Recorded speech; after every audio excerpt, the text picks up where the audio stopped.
There is a specific kind of silence that only exists in the American Midwest during the winter. It's not just the absence of noise, it's a heavy, pressurized weight that settles over the frozen fields, pressing against the windows of anyone brave enough to live out here. My name is Thomas. I work as a night shift caretaker for a grain silo complex and a small cluster of storage units about 40 miles outside of Lincoln, Nebraska. My job is simple: stay awake, walk the perimeter every 3 hours, and ensure the padlocks stay closed. Most nights, the only living things I encounter are field mice or the occasional owl. It's a lonely job, but for a man who spent his youth in the noise of a crowded city, the isolation was a luxury, or so I thought.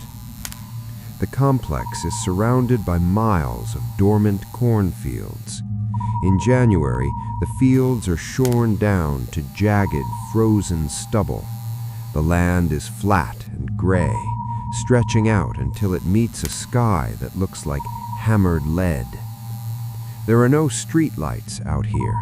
The only illumination comes from the flickering sodium lamps on the silos, casting long, distorted shadows that seem to stretch for miles.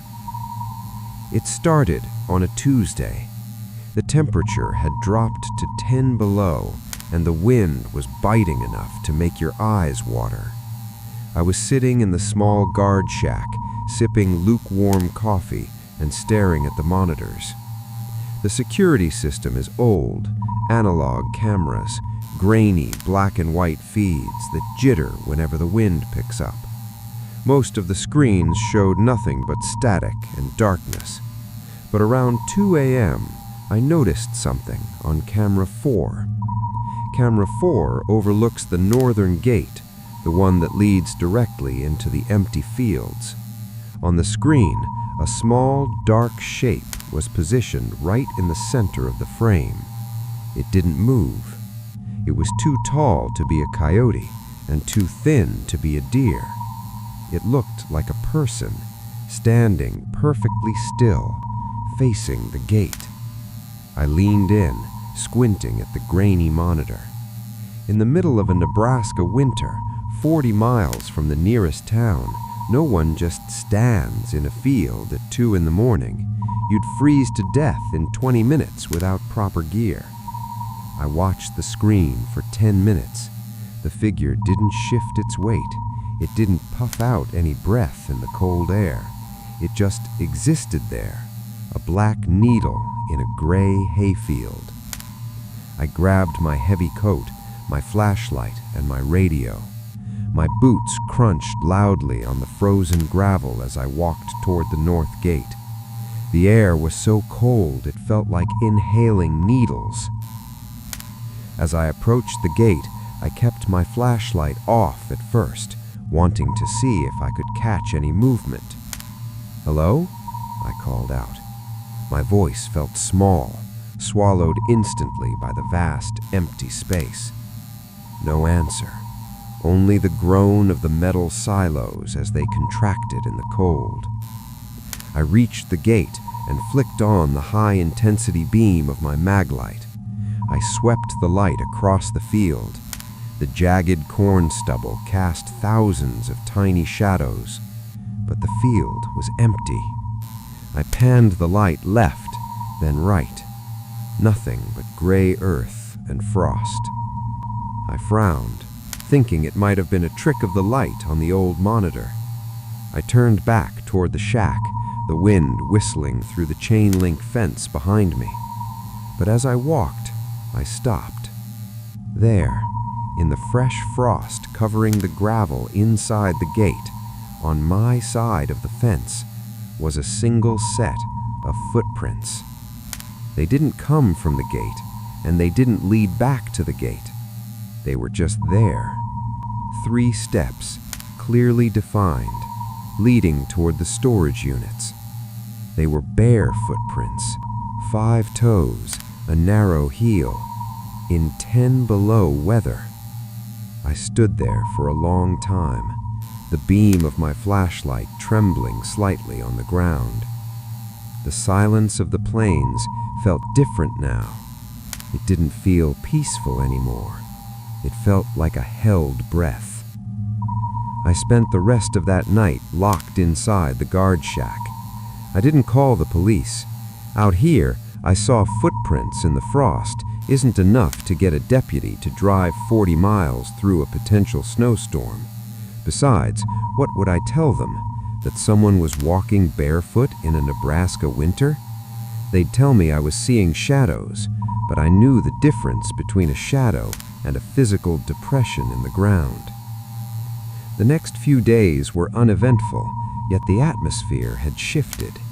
The silence of the plains no longer felt like a blanket. It felt like a blindfold.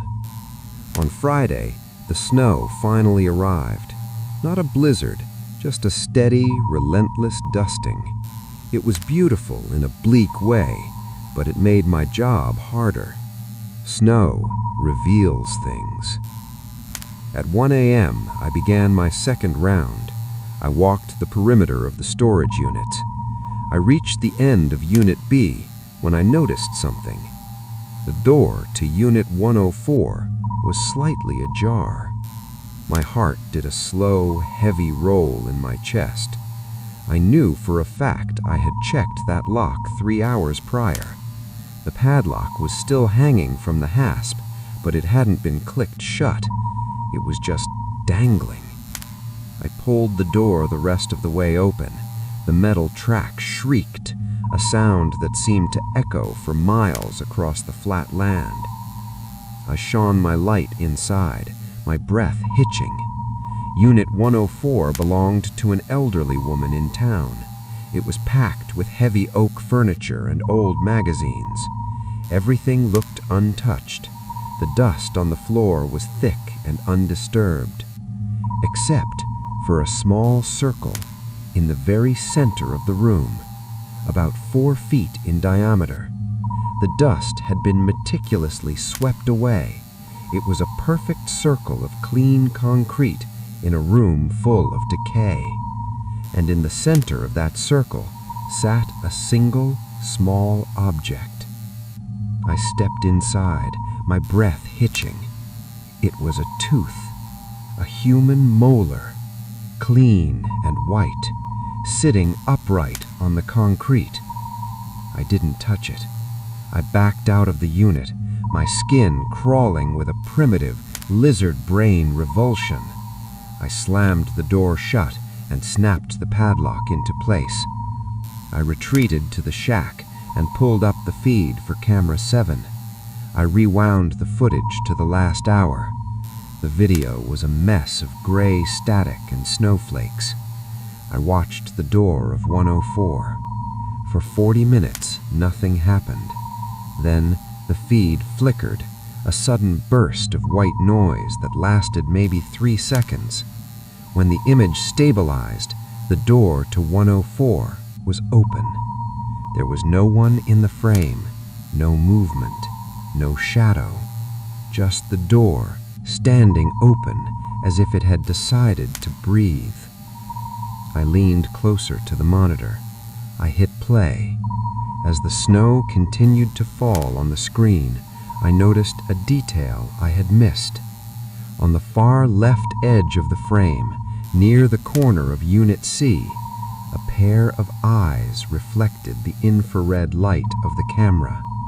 They weren't at human height. They were low, maybe 2 feet off the ground. But they weren't the eyes of a dog or a coyote. They were too far apart, and they didn't blink. They stayed fixed on the camera for the remainder of the footage. 2 burning white pinpricks in the grain. I sat back in my chair. I realized then that the footprints I had seen in the frost weren't a traveler passing through. Something was moving in the spaces between the seconds. Something that didn't care about the cold, and something that was slowly, methodically moving its things into my workspace. I didn't quit. That's the part that haunts me the most, the stubbornness of the working poor. So, on Saturday night, I drove back out into the black void of the plains. The snow had stopped, but the temperature had plummeted further. When I arrived at the gate, the first thing I did was check the gravel. The wind had scrubbed the gravel clean. No footprints, no dust circles, just the barren reality of an industrial winter. I sat in the shack, surrounding myself with noise. I brought a portable radio and tuned it to a talk station out of Omaha. I kept the heater cranked up. I kept the lights on. I created a bubble of normalcy. But at 3:15 a.m., the bubble popped. I was staring